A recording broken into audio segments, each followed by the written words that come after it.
नमस्कार मित्रांनो, तर आपण आता शेतामध्ये आहे. तर तुम्ही बघू शकता की या ठिकाणी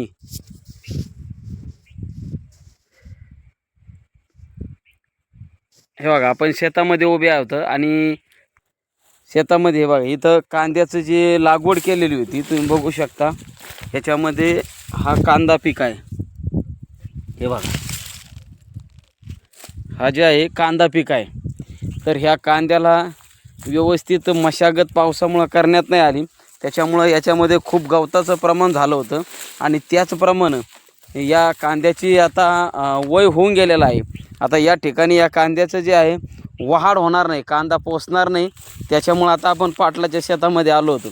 पाटलाने डायरेक्ट कांद्यामध्ये जावा ट्रॅक्टर घातलेलं आहे. पाटील एकदम संतप्त झालेले आहेत, कांदा पिकाला एकदम कंटाळून गेलेले आहेत. तुम्हाला मी दाखवतो. पाटील, तुमचं काय मनोगत आहे आता कांद्याने असं केलं, तुम्हाला काय वाटतं?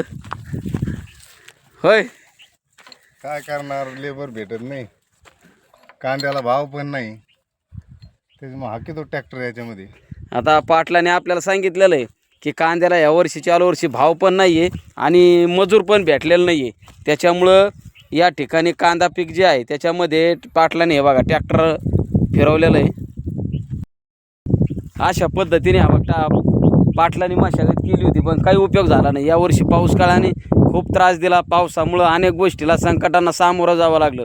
त्याच्यामुळं मजूर वेळेवर भेटलं नाही. मजूर वेळेवर भेटल्यामुळं ह्या कांद्यामध्ये खुरपणी करता नाही आली, तणनाशक मारून उपयोग नाही झाला.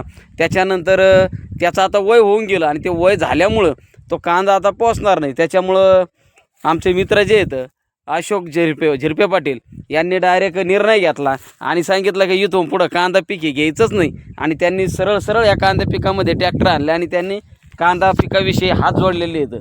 ते आता एकदम कंटाळून गेलेले आहेत कांदा पिकाला, तुम्ही बघू शकता. आणि इकडं शेरडा पण कांदा पिकामध्ये सोडलेले आहेत.